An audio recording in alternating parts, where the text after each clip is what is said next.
Paulinho tá machucado e pagar salário de um cara que vai ficar 3, 4, 5, 6 meses fora. Mas o mesmo cara que vai ficar 3, 4, 5, 6 meses fora jogou 3, 4, 5, 6 meses machucado nessa temporada, né? Então, se de fato falaram isso, eu acho um tanto quanto desrespeitoso agir. Bem-vindos ao canal Calde Esportes, eu sou o Lucas Calde e vou te deixar muito bem informado com notícias de futebol. Antes da gente começar, não esqueça de te inscrever no canal, já dar esse apoio, essa moral. Simbora começar as notícias do dia falando de Luiz Castro, que não vem mais pro Galo, tá? Anteriormente, a Rádio Itatiaia e outras fontes teriam, o Globo Esporte também teriam divulgado que estava próximo ao acerto, porém, deu para trás, podemos assim dizer, né? Houve um revés aí na negociação e o Luiz Castro não vem mais pro Galo. A gente vai olhar aqui a própria matéria do Globoesporte.com. Atlético e Luiz Castro encerram a negociação. O português era o plano A. Segundo o clube, o treinador não conseguiu se desvincular da cláusula contratual com o antigo time, né? Ele tem uma cláusula de rescisão contratual com a equipe que ele treinou da Arábia Saudita, lá do Cristiano Ronaldo, na qual ele continua recebendo mesmo após o seu vínculo ser interrompido, né? Ele foi demitido, mas ele tem direito a continuar recebendo por alguns meses mais a bagatela de nada mais nada menos que faltam de 7 milhões de euros. Então, ele, segundo o Galo, optou por não desvincular esse vínculo que ele tinha lá na Arábia Saudita para vir treinar no Brasil. Fontes do Luiz Castro falou que isso daqui não era nenhum problema com o antigo clube, né? Não foi isso que impediu o acerto. Aí a gente fica à mercê de acreditar em quem, né? Será que isso foi uma cortina de fumaça para dar uma maquiada na saída do Paulinho? Não sabemos. Enfim, não dá para saber ao certo o que aconteceu na negociação, se realmente estava bem avançada como foi informado, ou se, como falei, foi uma cortina de fumaça para dar uma abafada aí na saída do Paulinho. A Rádio Itatiaia noticiou que o próximo alvo, podemos assim dizer, poderia ser o Pedro Caixinha, ele mesmo que estava quase acertado com o Grêmio alguns dias atrás, porém a negociação lá também emperrou, também deu uma parada, e o Pedro Caixinha poderia ser o próximo alvo do Galo, segundo a Rádio Itatiaia. O que dá para entender é que o Galo tá atrás de um técnico português, né? O Antônio Oliveira, aquele que treinou o Corinthians, o Cuiabá, etc., também foi sondado.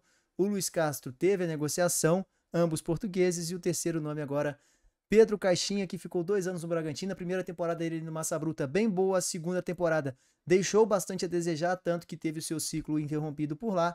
Vamos ver as cenas dos próximos capítulos, mas, de fato, Luiz Castro não será treinador do Galo e entra muito naquele de patamar que a gente falou no vídeo de ontem, que, pô, tu contratando o Luiz Castro, tu tem que dar um poderio de investimento maior, tem que dar jogadores, peças para ele trabalhar, autonomia no futebol. Tu contratando um treinador com um nível um pouco mais baixo, podemos assim dizer, tu não tem essas obrigações, né? Esses treinadores um pouco maiores, um pouco mais de cancha, eles chegam exigindo muita coisa, tal qual o Sampaoli, exigindo investimento, exigindo infraestrutura e etc.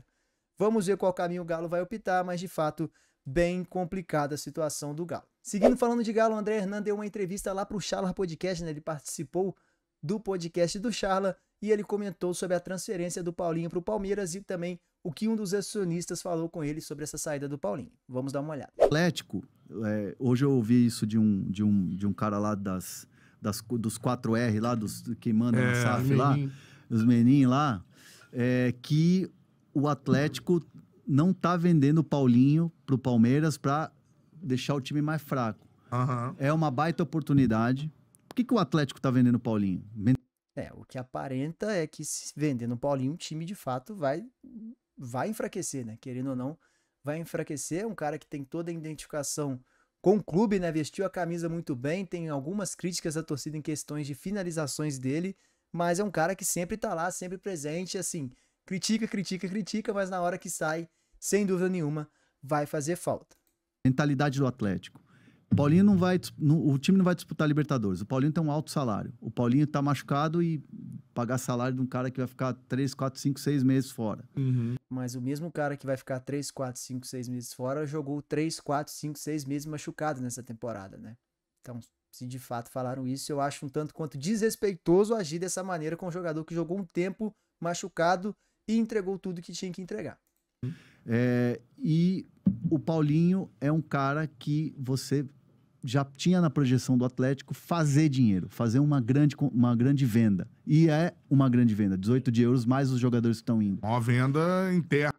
Inegavelmente é uma grande venda, né? Por mais que tu vai reforçar uma outra equipe do Brasil, né? Um grande reforço para uma outra equipe do Brasil, mas é um valor considerável, né? O Galo pagou nem perto disso pelo Paulinho, vai vender por 113, 115 milhões de reais aproximadamente. no futebol brasileiro. E o Atlético prometeu, ou pelo menos essa é a informação, que não vai enfraquecer o time. Vai trazer na mesma moeda. Então o Galo vai trazer um cara grande. Do shape do Paulinho. Do shape do Paulinho. Ele já trouxe, né, na janela. Vamos ver se essa promessa aí, essa possível promessa vai ser cumprida, que o Galo não vai enfraquecer seu elenco e perdendo o Paulinho, vai atrás de um outro nome. Tem uma especulação, mas totalmente de rede social, nada de informação aqui, que poderia ser Roger Guedes, o próprio Bruno Henrique do Flamengo, mas esse praticamente descartado, né?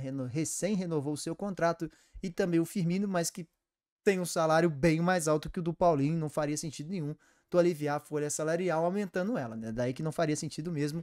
Enfim, vamos ver o que vai resolver o Galo nessa janela de transferências. Por enquanto, sem treinador e sem novos reforços também. Bom, vamos falar agora de duas contratações do futebol nordestino, começando pelo Bahia. Eric Puga ficou no Nordeste mesmo, né? Deixou o Ceará e foi para o Bahia, contrato de 5 anos. Puga foi o artilheiro da Série B desse ano, realmente fez um campeonato da Série B bem constante, bem interessante.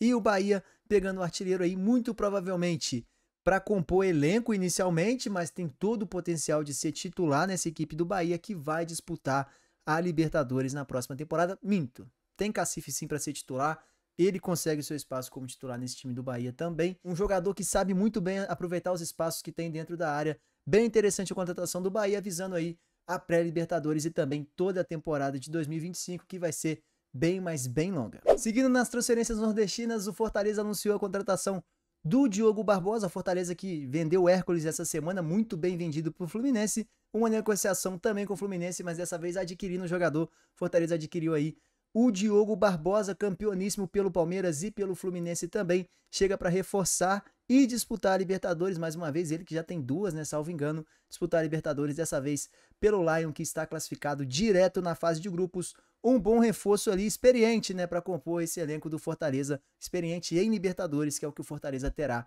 na próxima temporada. Para fechar, além do Fluminense, o Vasco também sondou o atacante Richarlison, tá? Ele fez contato diretamente com o jogador, propôs ali o empréstimo, mas Tottenham conta com o brasileiro, né? O Tottenham conta com o Newcastle, como falamos lá atrás contra o Fluminense não, né? Quando o Fluminense estava de fato mais interessado, que o Tottenham investiu alto para tirar o Richarlison do Everton, tá? Então é bem difícil realmente conseguir tirar ele de lá, apesar de que ele não vem tendo muitos espaços assim, né? Já teve momentos bem melhores, porém é muito difícil tirar ele de lá. Aqui temos a informação, né, no Globo Esporte, que a diretoria vascaína tratou o assunto diretamente com o atleta, diretamente com o Richarlison. Ele prontamente agradeceu o interesse, mas respondeu que está nos planos do Tottenham, na qual ele tem contrato até junho, né, o meio do ano de 2027, até o final da temporada de 2026/2027. Resposta essa que foi a mesma que ele deu ao Fluminense, ou seja, houve uma sondagem, um interesse de empréstimo. A intenção com o Vasco era aumentar o seu quadro de sócios, um efeito tal qual teve com o Coutinho, né, aquela empolgação da torcida, de fato reforçar o ataque, mas o Vasco não, muito provavelmente, né, não contará com o Richarlison. Dá para descartar, né? O Vasco não contará com o Richarlison na próxima temporada. Bom, esse foi o nosso vídeo de hoje, espero muito que você tenha gostado. Não esqueça de te inscrever no canal, tamo junto demais, até a próxima, grande abraço, valeu, falou e fui.